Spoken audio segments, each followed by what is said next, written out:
This is the Anki Crater, and it's a 1080p CCTV camera for your home. This product is only $25 from the Anki website, and we're going to unbox this product and see how well it works inside the studio. It is an indoor camera, so we're going to test it indoor both day and night. But first, let me tell you some of the tech specs of the unit itself.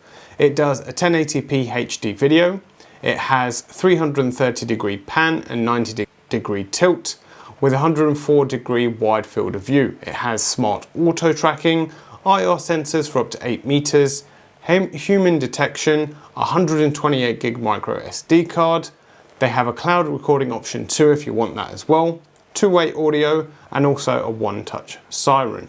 If you are new here, remember to hit the subscribe button, like and comment down below. The link to the product is in the description below, and there's also a coupon code in the comments. As if $25 isn't cheap enough, we're giving you a coupon code too.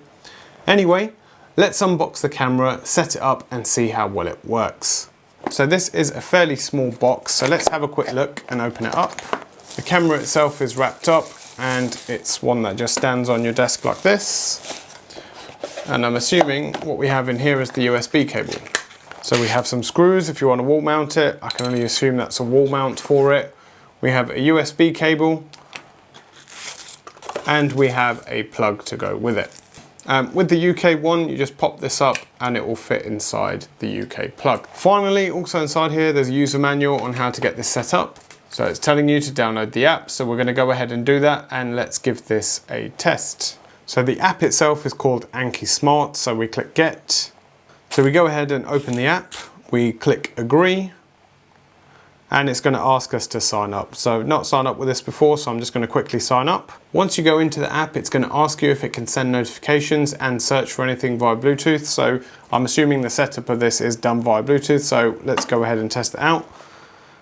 Now, just before I add the device, let's go ahead and get it all plugged in. It is a fairly small USB cable that comes with it. So if you are plugging this in, make sure there's an outlet near it. Otherwise you are going to need a longer USB cable. So you're then greeted by the Anki camera saying welcome. So we're going to go ahead and add the device. We don't want location settings, or we can allow the location settings while we're using the app. Click done. And we have a smart camera. So let's go ahead and press that. So it just says make sure the device is powered on, and notice the prompt tone, which we've just heard. So we click next. It's saying what network do you want to join to? So I've typed in the password and it's now going to ask you to put the QR code in front of the camera. So let's go ahead and do that. Scan successfully. Connecting to the network. There you go. So it scanned it and it's now, as it said, it's going to try and connect to the network. Connecting to the server. And it's obviously going back to the Anki server to get connected there as well. Configured successfully. You may use the camera now. There you go. So it says it's configured successfully. Say I heard the prompt.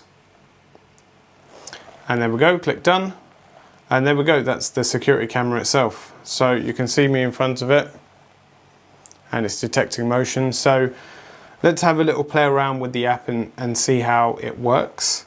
So click on the three dots in the top corner. It gives you all the settings along here. So device information, tap to run automations, private mode, basic functions, IR, sounds, the alarm. If you want the subscription plan, as I mentioned earlier, so that does start from $2.99. If you want offline notifications, and if you want to share the device with anybody else in your house. So you may want to give someone else access to this so they can do that. If we have a look at the two arrows in the bottom right hand corner, it gives you some settings down here as well. So you've got playback, gallery, color theme, private mode, night mode, anti-flicker, device volume, human tracking. So we'll turn that on. So there you go, that's found me straight in the middle straight away. And then we have a siren and it does human detection too. So there we go, that's now recording locally to my phone. So I'll actually pop this in the bottom right hand corner. So as I'm actually talking at this moment, I'll look into the camera and this is recording me and it's constantly moving, trying to track where my face is. We have the two-way audio, so you need to hold this to talk, and you can hear the feedback I'm getting because I'm right next to it. Okay, and then we can take a picture. So There you go, the screenshot's been saved to the gallery, so at any point you want to take a picture you can do. When you full screen, you can then go ahead and pick which way you want to go. You can see the device is just there, and some of my cables, so we'll come down here a little bit. And there you go, you can see that. There's my hand.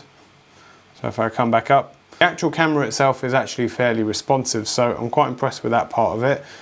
Whether you want to display it in standard definition or high definition, the sound, and then you've got the same options here again. There's a few more options at the bottom down here. So you've got the messages, which will show you your motion detections, PTZ, so again you can control it from here as well. The site, not quite sure what that is, so I'm guessing if you have these set up in different sites you could probably do that there. And then you have cloud storage, so you can purchase the service as well, as I mentioned to you before. And they start from $2.99 depending on how long you want to keep the recording for. And then we're back to the main settings. So overall, quite a simple app to set up. So let's go ahead and test this out and see how well it works. Here is a recording of me during the day. The lights are on at the moment, and you can see I have the tracking enabled, and you can see it's picking me up quite nicely. The image is not as clear on this recording as it is on the camera itself. As you come to expect, it does compress the file quite heavily. But overall, I'm quite impressed with the tracking of this. It seems to be keeping up. I'm not walking at any great pace, but it seems to be working. And here it is now at night time. So again, similar sort of speed walking around the studio. And you can see it's still picking me up, and it still has a relatively decent amount of image quality in it.